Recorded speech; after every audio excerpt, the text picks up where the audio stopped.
Bueno, mm, vamos entonces a iniciar prácticamente que ya lo que es la parte de las diferentes mesas y conferencias. Si ustedes tienen el programa ahí a mano, que se los han dado al ingreso, pues verán que a raíz de la situación del profesor, el jurista español, pues en lo que corresponde lógicamente a su conferencia que estaba referida a la conferencia inaugural bajo el tema del recurso de casación, en cuanto a el análisis del recurso de casación, pues a raíz del imprevisto, pues entonces asumí la temeraria posibilidad de incursionar no en ese tema, sino que pues la propuesta que hice es una especie de resumen del eje temático que se va a abarcar en estos 3 días. Y digo que es una temeridad porque lógicamente referirnos a hechos, verdad y decisión en el proceso por audiencias, pues no es nada de sencillo. Es lógicamente una propuesta que responde a muchas situaciones de tipo pragmáticas, ideológicas y políticas, y que para eso, como veremos en su momento, pues tendríamos que acudir para poder visualizar, para poder rescatar la propuesta que tiene el código, pues algunas situaciones relacionadas lógicamente con el derecho comparado. En primer lugar, pues decirles a ustedes que el tema de la prueba y de los hechos pues es algo que no es sencillo. Estamos generalmente familiarizados con una máxima que la apreciamos de manera a veces muy apresurada, que es aquella máxima de la iuris non curia, que suelo a veces introducir con mucha frecuencia. Y esta propuesta de que dadme los hechos y os daré el derecho, pues lógicamente que presupone toda una serie de situaciones relacionadas no solamente con el campo del derecho como tal. Hablar de los hechos determinan una serie de circunstancias relacionadas con aspectos como qué entender por hechos, qué son los enunciados, qué podemos visualizar con lo que podríamos descifrar o visualizar como verdad. ¿Qué es la verdad? ¿La verdad es una verdad como tal? O aquellas verdades teológicas, aquellas verdades físicas que por muchísimo tiempo fueron objeto total y absolutamente de una rigidez e imposibilidad de poderla rebatir. En el caso de la ciencia, recordemos las situaciones que pasó Galileo Galilei y otros más, donde lógicamente aquí también nos podríamos introducir lógicamente en el tema de lo que para muchos algo es verdad, pues lógicamente que con el tiempo eso que se compartía como verdad en ocasiones se desvanece y se diluye. Entonces, en ese sentido, pues es muy importante poder determinar que en el campo de la ciencia procesal no podemos deslindarnos de toda esta serie de aportaciones científicas que tienen pues antecedentes de más de 200 años. Aquella verdad aristotélica que tiene sus planteamientos y otros tipos de verdades que entonces nos involucran en nuestra labor del diario hacer. En mi caso, como juez, pues lógicamente estoy prácticamente que día a día en esta labor cotidiana de poder leer demandas, apreciar las contestaciones, ver las pruebas y en algún momento, durante muchos años, edificar la sentencia. Y digo en algún momento durante muchos años porque la labor ahora en materia recursiva es distinta. Es distinta porque lógicamente ya viene en alguna medida pues ya la sentencia constituida y aquella competencia funcional que le da a la CUEN la apelación determina un involucramiento en el sentido de lo que es objeto de la revisión en ese recurso. Y en ocasiones, pues lógicamente, parte de las alegaciones están involucradas y relacionadas con la discusión sobre los hechos que la Q tuvo por probados y aquellos que no tuvo por probados. Desde luego que además de esto, que no es nada sencillo, está la otra posibilidad, la situación que tiene que ver lógicamente con la norma sustantiva aplicable a la situación fáctica ya descifrada. Y en ese caso, pues, llama mucho la atención, y escuchaba a una doctora en el caso del derecho español, Marina Gascón, creo que se llama, relacionar el tema de lo que ahora en día está muy de moda, que es el caso de la argumentación jurídica. La argumentación jurídica que viene como una corriente enorme, pero que sobre todo se ha venido dando en lo que tiene que ver con la interpretación de las normas en general y muy relacionada a esto que llaman el neoconstitucionalismo actual, todo lo que tiene que ver con esta evolución del derecho constitucional. Pero, extrañamente, de manera muy particular, esta propuesta de la argumentación no le ha dado, no ha mirado el necesario valor, la necesaria posición que tiene o debe tener en el campo del derecho probatorio. Pues entonces, en ese sentido, es muy importante apreciar lógicamente en el caso del derecho probatorio las diferentes posiciones que confluyen. Y digo las diferentes posiciones en relación a la labor que realiza los diferentes profesionales en derecho. Me refiero, por una parte, la judicatura, la visión que tiene el juez del derecho probatorio. Por otro lado, que en ocasiones la judicatura está combinada con la docencia, aquellas aportaciones y teorizaciones que han venido desarrollando desde hace algún tiempo ya importante en el campo del derecho probatorio, la doctrina, la investigación científica. Esto es muy importante por cuanto ya adelantaba en la participación mía anterior de que el derecho probatorio en nuestra tradición jurídica se ha venido siempre apreciando como parte de los programas tradicionales del derecho procesal civil a nivel de licenciatura y a nivel de posgrados, vistos normalmente como una forma de operatoria mecánica. Aquello que normalmente uno está relacionado con los tiempos para determinar en qué momento se aporta prueba, quién es el que tiene la carga de esa prueba y la posibilidad o no, pues, de apreciar la prueba o admitirla, en segunda instancia, dejando de lado a veces algunos aspectos tan particulares como lo que tiene que ver lógicamente con aspectos de razonamiento y de interpretación de los hechos. Y en ese sentido, pues es muy importante aludir a algo que les voy a comentar a ustedes para poder más o menos apreciar y entender una de las propuestas tan importantes que tiene el derecho angloamericano, que pues es de alabar y es de criticar, porque ahí hay una especie de contraste lógico. ¿En qué sentido? Este contraste lógico, pero que a la vez tal vez resulta en alguna medida justificado. En el derecho norteamericano, resulta que el derecho probatorio es una situación tremendamente importante. El derecho probatorio viene siendo objeto de enorme cantidad de leyes, de normas y de doctrina, y en ese sentido uno se preguntaría si por un lado se aporta y se presenta este tipo de propuesta tan amplia, donde incluso el derecho probatorio se ve como un derecho autónomo y diferente al clásico derecho procesal en general, pues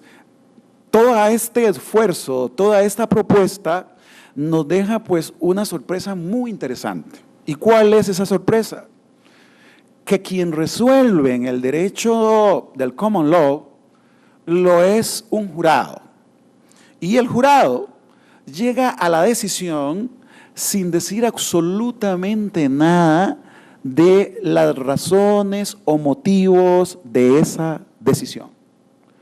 De manera que simplemente un grupo de personas normales, de personas comunes, pues que no tienen inclusive ningún tipo a veces de preparación de tipo jurídico y menos procesal, pues escuchando a las partes llega a una decisión donde normalmente, y tomando como parámetro el derecho penal, simplemente son dos eventuales palabras: o culpable o inocente. Y entonces, en ese sentido, le queda a uno la inquietud, le queda a uno lógicamente esa situación. ¿Por qué? Por un lado, pues tanta situación de recelo, tanto esfuerzo argumentativo, tantas normas que normalmente en otros campos del derecho, en el caso del common law, no existe tanto como las nuestras. ¿Y cuál sería la justificación de que se dé esa especie de desbalance en el sentido de que quien resuelve, pues no dice absolutamente nada, simplemente culpable o inocente? Pues la razón radica en que el juez como tal trata de filtrar, trata de proteger de alguna medida, se dice, al jurado, de que le llegue lógicamente la situación probatoria, la cuestión de lo que tiene que evacuarse y conocerse tras un periodo muy, pero muy prolongado, previo, donde ahí reina lógicamente las reglas o las normas procesales como algo, pues lógicamente casi que sagrado, en contraposición a lo que nosotros entendemos por los juicios o procesos civiles, en el caso de nuestra herencia proveniente lógicamente del modelo del civil law. Entonces, bajo este punto de vista, yo les decía a ustedes que es menester y es sumamente importante determinar entonces esta especie de interacción entre jueces, litigantes y desde luego también estudiantes de derecho que vienen ya pues con una motivación y que ya deben ir conociendo y tenemos que ir explotando en mayor medida, tanto en la academia como acá en el colegio y en la propia corte, pues una actitud lógicamente de pues entendimiento mayor a lo que tradicionalmente se ha venido dando dentro del campo de la prueba y de los hechos. Y esto es muy importante porque si nosotros vemos la propuesta que nos introduce el artículo 41.5 del nuevo Código Procesal Civil, que tampoco es algo, pues lógicamente, totalmente divorciado de lo anterior y tan novedoso, nos dice que las pruebas se apreciarán en su totalidad conforme a criterios de lógica, experiencia, ciencia y correcto entendimiento humano. De manera que yo normalmente asumo de que cuando estoy resolviendo en segunda instancia, estaré constatando que la decisión está controlada y que está investida de un juez o jueza que de antemano está nutrida de la experiencia, la lógica y del correcto entendimiento humano. Pues lógicamente que esa hipótesis no siempre es verdadera. Pues muchas veces pues apreciamos lógicamente enormes vacíos en cuanto al significado, en cuanto a la aplicación de este tipo de propuestas. Y en ese sentido pues es muy importante también observar que existen también algunas materias donde todavía hacen pues más difícil, pues muchísimo más sacrificada la situación de dar un fallo pues debidamente motivado. Y tal vez lo veremos, pues no por casualidad,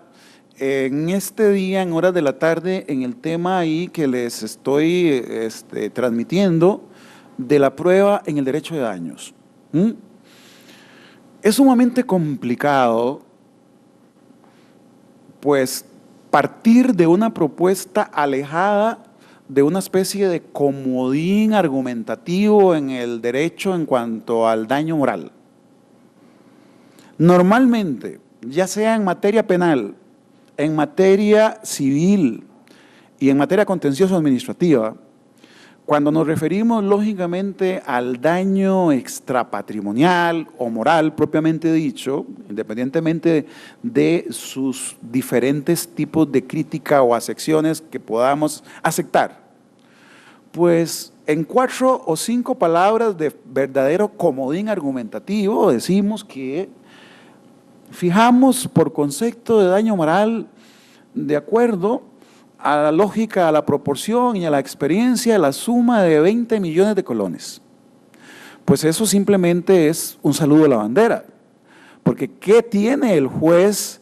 como parámetros para decir que de acuerdo a su lógica y a la experiencia y a lo que en algún tipo de justicia, tal vez dentro de lo que tiene y entiende como alguna fórmula mágica, determina haber apreciado esa suma de 20 millones? Y en otras oportunidades, para hacerlo incluso más sugestivo, dice 20.995.85 centavos. ¿Cuáles reglas o cuál tipo de cálculo operó en la posición del juez? Y esto es tremendamente importante porque yo en la apelación, cuando resuelvo, pues lógicamente la posición del perdidoso es prácticamente crítica. ¿Cómo puede argumentar? ¿Cómo puede contrastar? ¿Cómo puede ofrecer lógicamente una serie de supuestos donde pues critique argumentos, valoraciones, que esto lógicamente también es consubstancial a un instituto del derecho apelativo que es el agravio? Entendido el agravio como aquella situación de reproche, de censura al argumento del juez, yo no podría agraviar cuando el juez me dice que de acuerdo a su lógica y experiencia aplica 20 millones, porque no me está dando ningún instrumento necesario para poder contradecir y censurar ese tipo de juicio valorativo, en principio, que de juicio valorativo no tendría nada. Pues eso es parte, lógicamente, de una situación que desde este punto de vista habría que volver a valorar,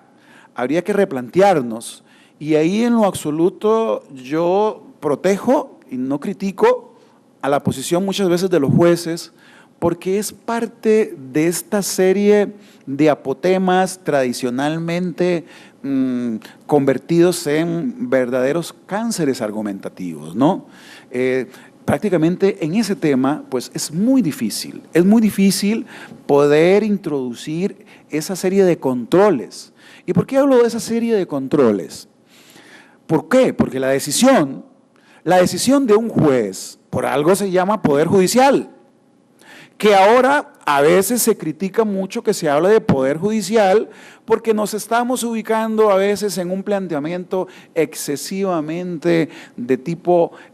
conceptual de la transparencia, de la información, de que todo fluya por la cuestión de una justicia abierta, electrónica, de dar cuenta de mi gestión, pero eso no contraviene al poder judicial. Se habla muchas veces que debería cambiarse el nombre para quitarle esa palabra un poco satanizada de poder. Pues el poder tiene que ver propiamente con la propia concepción de Estado. Y si la jurisdicción la ejerce el Poder Judicial a través de los jueces, es porque los jueces están representando ese poder. Y de alguna forma se apuesta precisamente por esa posibilidad, porque no es conveniente apostar por otros poderes donde la historia nuestra ha sido nefasta. El poder del monarca, el poder del eclesiástico, etcétera, y en ese sentido, pues lógicamente apostamos por un poder. Ese poder es poder porque es coactivo, porque cuando acudimos a un litigio, es ya como una ratio, una decisión última, y sabemos que le estamos proponiendo a un tercero imparcial la decisión del conflicto. Y lógicamente que esa decisión tiene que tener un poder coactivo de ejecutividad, de coerción, de cosa juzgada y de una serie de circunstancias que de ahí devienen y la nutren. Por eso yo no me siento mal cuando se habla del poder judicial, porque ese es verdaderamente el ejercicio de ese poder es necesario, pero como todo poder, lógicamente tiene que tener controles, porque un poder sin control, pues prácticamente estaríamos en otro tipo de escenario, en el escenario de lógicamente relacionado con la arbitrariedad y con otra serie de propuestas muy, pero muy lamentables en nuestra historia. De manera que, bajo esa situación de ese ejercicio del poder jurisdiccional, cuando el juez dicta una sentencia, cuando resuelve, pues lógicamente que está compenetrado con una serie de compromisos en cuanto a que su decisión pues tiene que ser lógicamente no censurada en el sentido objetivo, sino que lógicamente tiene que ser objeto de un control sobre todo interno, que en este caso tendría que ver y estar relacionado con aquella parte que se encuentra disconforme y que precisamente pueda contrarrestar o pueda alegar porque siente que esa sentencia le desfavorece, y también lógicamente la posibilidad de que esa sentencia pues pueda ser objeto de un conocimiento por parte de un superior, donde ese superior tendrá que verificar si el razonamiento fáctico y jurídico sustantivo pues corresponde lógicamente a lo que tiene que ver con las reglas de juego, con la prueba, con la situación de quién tenía la carga de esa prueba, y lógicamente también ahí tendríamos ya la posibilidad de que el juez de segunda instancia determine la merituación a través de la confirmación o la modificación a través de la revocatoria, o también lo que tiene que ver con la nulidad de ese fallo. Y esto de la revocación o la nulidad, que lógicamente a pesar de que no tengamos una especie de precedentes como en el derecho angloamericano, pues lógicamente que la jurisprudencia, que en el caso nuestro sabemos, a diferencia de la situación de la justicia constitucional, que no es vinculante, a pesar de la incorporación que luego veremos, donde hay algunas dudas, a ver qué va a decir la jurisprudencia sobre el caso de la situación de la casación por interés de la jurisprudencia o casación por interés de la ley, que luego veremos en su momento en la parte de lo que tiene que ver con los recursos, hasta qué punto sería prudente o no que esa casación en interés de la jurisprudencia, pues lo que diga corte, la corte como tal en su conjunto, si eso es relativamente útil, que sea vinculatorio o que simplemente sea un saludo a la bandera, y que nada más que se respeta y se conoce, y muy interesante lo que dijo Corte Plena en su pleno total, pero que como no es vinculante, este juez se aparta de ese antecedente, de esta especie de casación plena, de tipo jurisprudencial, y en ese sentido pues tal vez no se busca el fin que en principio estaríamos buscando. Y lo digo propiamente en un caso que nos tiene atormentados y nos da vergüenza a nivel externa, a nivel internacional, que es el caso de los fraudes inmobiliarios. ¿Ah? Recordemos lógicamente la situación de la posición jurisprudencial de la Sala Primera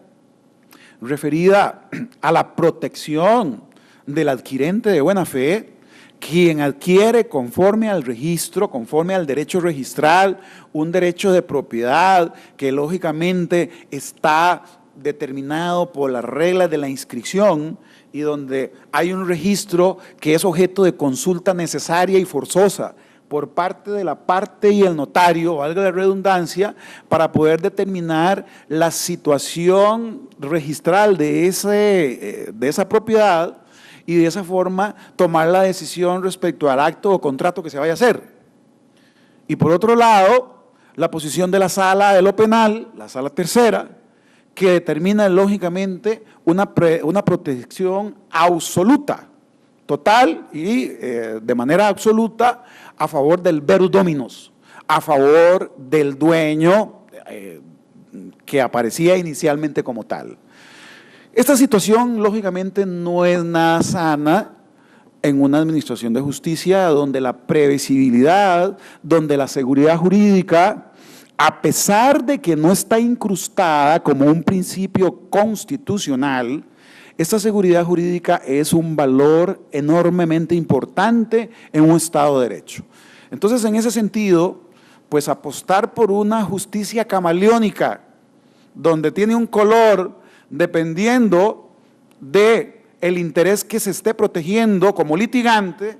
donde yo podría hoy estar en una vista en casación en la sala primera, porque estoy defendiendo al adquiriente de buena fe, y mañana estar en una audiencia o una vista o un debate penal bajo una argumentación totalmente invertida, en el caso, lógicamente, de un cliente que haya sido estafado, que desconocía su situación registral del inmueble y que posteriormente fue objeto de un remate o de una serie de traspasos fraudulentos. Y eso yo lo he visto y lo he comentado con algunos colegas. Lo he comentado porque para la posición del juzgador eso va y choca en alguna medida, en el sentido de que yo no podría pues dictar un fallo hoy de una forma y mañana totalmente a la inversa.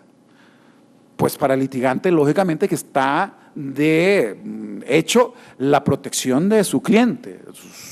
La protección del cliente es el que determina, lógicamente, pues esa posición y que permite, en qué casos, hacer una alegación bajo un punto de vista de un color determinado y otro día de otro. Entonces, eso es algo muy importante que se pretendía, pues, ponerle coto, ponerle algún margen de solución, creando una especie de precedente vinculatorio a través de la posibilidad de que la Corte Plena como un todo, reunida, determinara entonces o la primera o la tercera. Incluso el Código Nuevo determina que las decisiones que hayan tomado los magistrados o ministros, como lo dicen en Chile, en esas decisiones, pues lógicamente no es causal de inhibición. De manera que en ese sentido habría ya posibilidad de poder ir vislumbrando qué salas van a votar de alguna forma y qué otras, donde lógicamente que ahí la cuestión aleatoria del resultado muchas veces podría provenir de las salas extrañas a esa situación de jurisprudencia pues controvertida, que en nuestro caso pues tendría que ver lógicamente con la situación de la Sala Constitucional, que ahí serían 7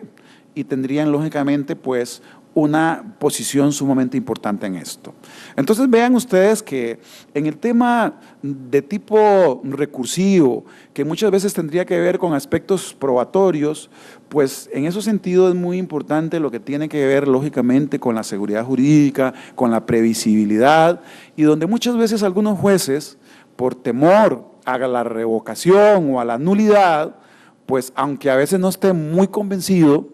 pues toma como parámetro en su decisión final las propuestas que la jurisprudencia han venido desarrollando. Porque ya sabemos también, y es importante tenerlo muy claro, si damos una pequeña y rápida lectura al sistema de fuentes que está al inicio de nuestro Código Civil, pues lógicamente la jurisprudencia, independientemente de las concepciones que se tengan, que son muchas, pues no es una fuente material directa en cuanto a la aplicación como tal.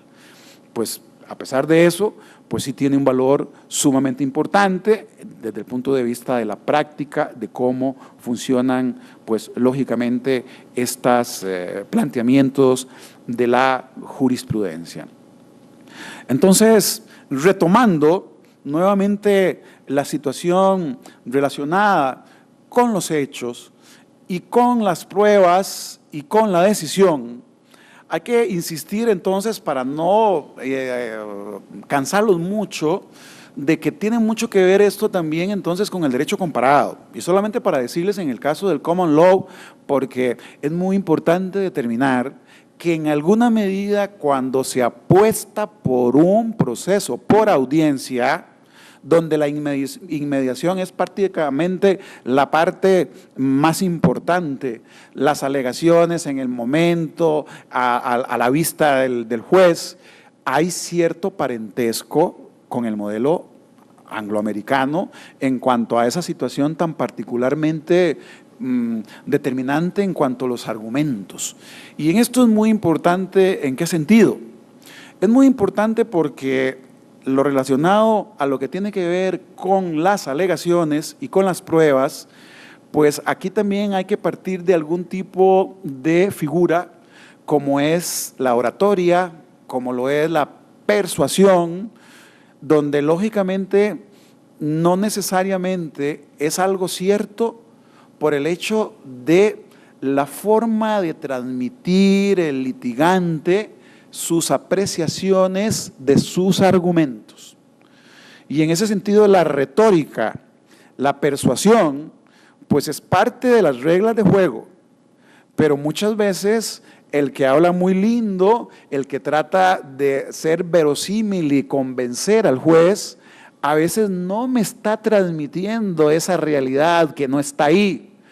Porque lamentablemente el caso de la retórica y de la persuasión es muy parecido al caso de la política populista. Nos encanta oír cosas lindas, oír situaciones que tal vez de momento pues nos dejan impactados, nos dejan muy agradables en ese tipo de argumentaciones, y como seres humanos, lógicamente nosotros los jueces no estamos al margen de ello. Por otro lado, podríamos tener a aquel litigante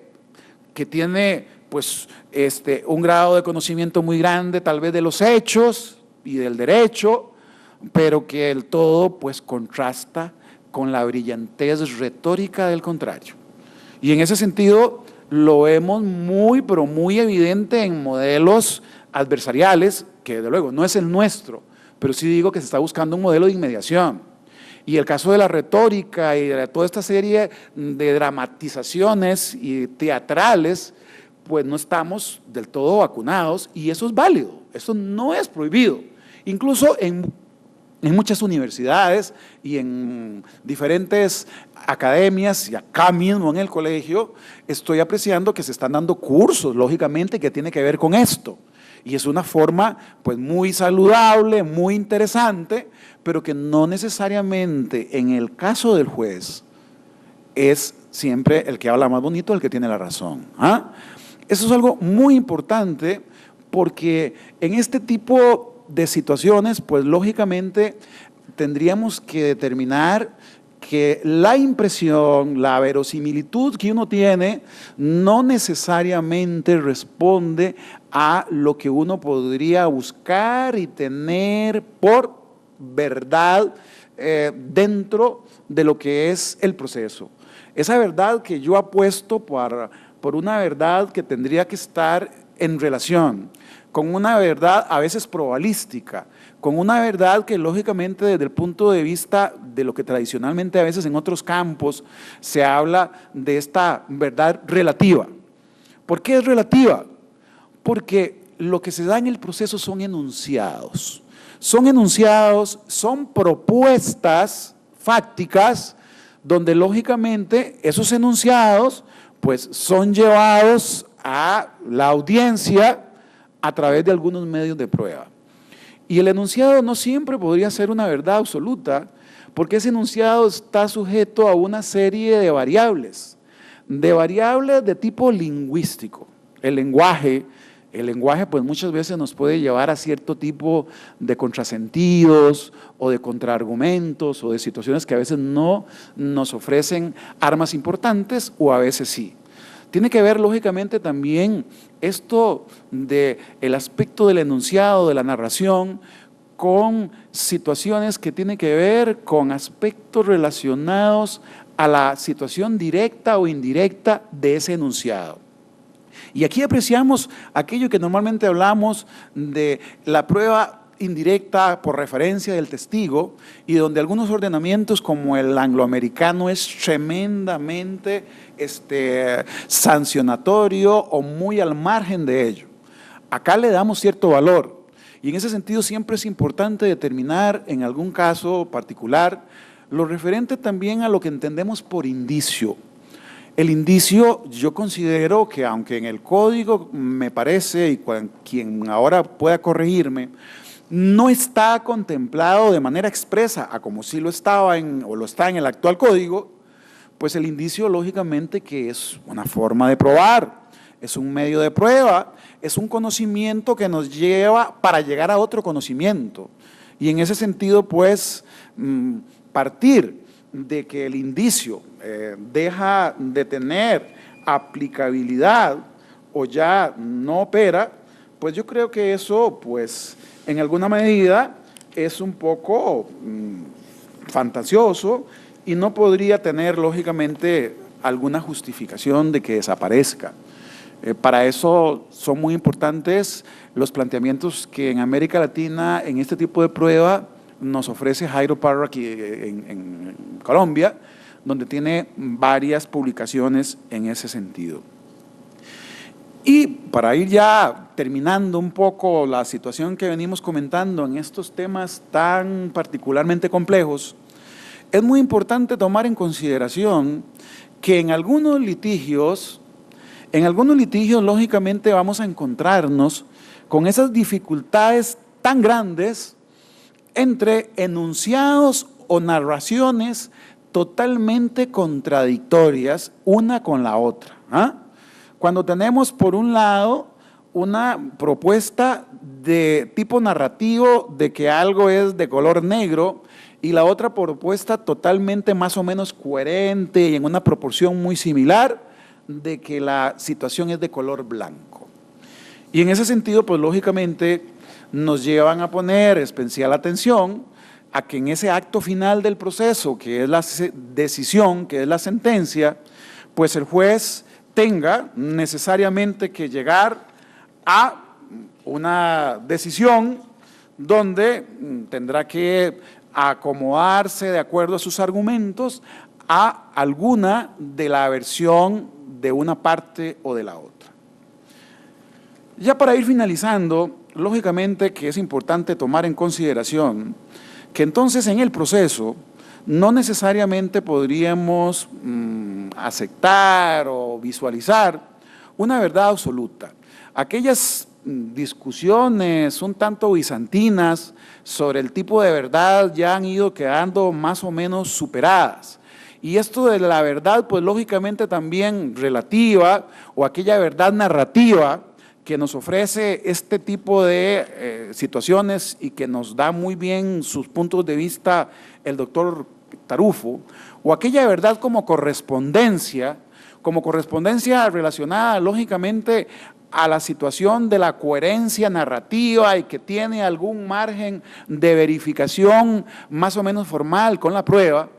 pues nos hace lógicamente llegar a una conclusión sobre una verdad relativamente pues proporcional de acuerdo a ese escenario, a un escenario pues lógicamente que es muy importante, que es el proceso, y donde el proceso lógicamente que va a determinar a través de las leyes procesales que lo que decida el juez tendrá que ajustarse a lo que determine esa ley. Y eso es muy importante por cuanto, recordemos, el sistema de la libre convicción y también aquel sistema que antecedió a la Revolución Francesa, que venía proveniente de una interpretación del juez eminentemente de tipo estatutaria o rígidamente legal. El juez, lógicamente, que en un modelo donde se le desarme en gran medida en cuanto a los razonamientos que dé, pues estaría lógicamente que en una posición como aquella del juez en boca de la ley, aquella posición que se asumió después en Europa en su momento y donde lógicamente el juez era prácticamente que objeto de inseguridad, objeto de un personaje pues que no era muy bien visto, que lógicamente tendría que tener cierto tipo de controles y donde la apuesta prácticamente era por una valoración e interpretación de las pruebas pues muy particularmente limitadas. Finalmente, y relacionado con lo que es propiamente los recursos, insistir en que el recurso es un derecho fundamental que permite lógicamente revisar si lo actuado por el juez, lógicamente como una persona humana sujeta al yerro, al error, pues se ajusta o no a las reglas legales que estuvieron en su momento tomándose en cuenta para esa decisión final. Y en eso es muy importante partir a veces de algún tipo de situaciones a veces que podríamos catalogar como exageradas o no siempre ciertas. La situación de la inmediación con los recursos. Generalmente se dice que el juez de instancia superior tiene el enorme problema de que no puede mirarle a los ojos, de que no puede hacerle caras feas, de que no puede estar controlando los gestos, la mirada de un testigo. Pues yo considero que esto pues no es determinante, son situaciones que a veces se extralimitan para poder realizar una correcta o no valoración de la prueba. Desde luego que es más correctamente viable que en la primera instancia se pueda acudir a este tipo de examen, de evacuación de testigo en su momento, pero esto no quiere decir que en la instancia de grado, lógicamente no se pueda a través, a veces, de el relato en el audio, que de luego también les aclaro, las tecnologías tampoco son la panacea, ¿no? Hay que tener ciertos cuidados con aquellas pruebas, como por ejemplo la prueba por video que se ofrece.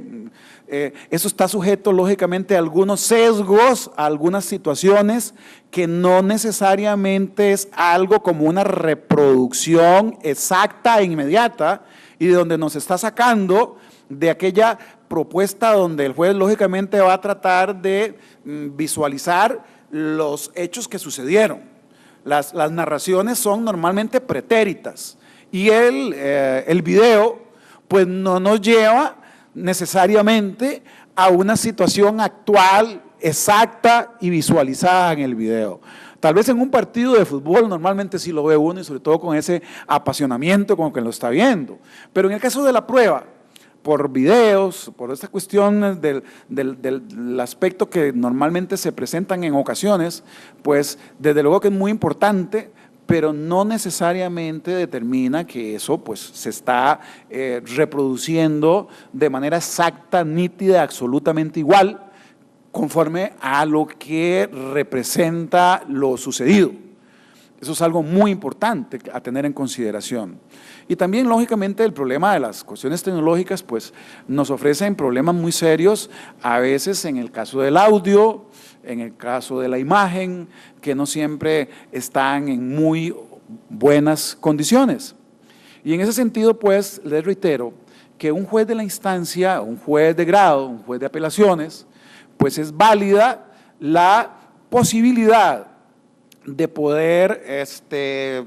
examinar según el resultado del debate, de la audiencia y de la sentencia, lo que determinó ese juez de primera instancia, ¿no? Eso es algo a tomar muy bien en consideración. Y también hay que partir del hecho de que la inmediación, pues lógicamente ofrece de que los niveles probatorios pues no sean tan exquisitamente amplios como normalmente la tradición de la escritura nos la ha dado.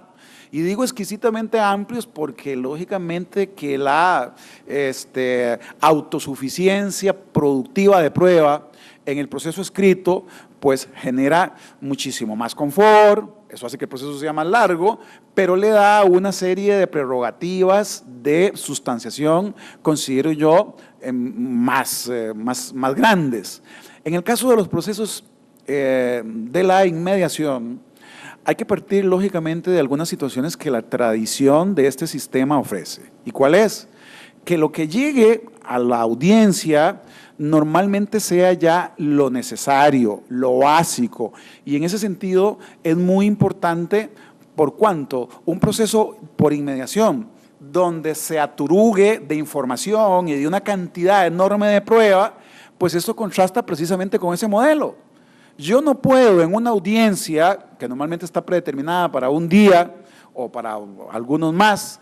pero llenarme de manera ilimitada de informaciones probatorias. Eso se me hace un colocho para los que tienen pelo y en ese sentido pues no podría ofrecer un tipo de razonamiento y decisión más o menos equilibrada y proporcionalmente razonada, porque es demasiada esa información. Por eso es que los americanos le dan tanta importancia, pero lamentablemente es un proceso recaro y donde las costas son tremendamente altas y donde necesariamente se da esa serie de interacciones iniciales para poder ir filtrando y escogiendo y quitando lo que normalmente no es necesario o no justifica que llegue a la audiencia. Y por ahí es muy importante, y recordemos, tenemos un proceso ordinario que queda a criterio del juez, aquella audiencia previa a lo que llamaba Fairen-Guillén, donde el tejido procesal se va delimitando, y aquella otra audiencia complementaria o de prueba,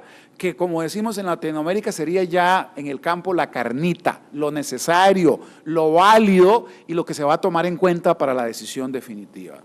Ya no los canso más. Y de esta forma, pues, estoy sujeto a cualquier comentario, a cualquier observación, no sin antes decir que efectivamente este tipo de temas, pues, son temas, pues, pero muy abstractos a veces, y que en ese sentido, pues, es importante que tengan tolerancia y paciencia con los que, en alguna medida, he tratado de llevarles este tipo de conocimiento. Muchísimas gracias y cualquier cosa estoy aquí a la orden para cualquier observación.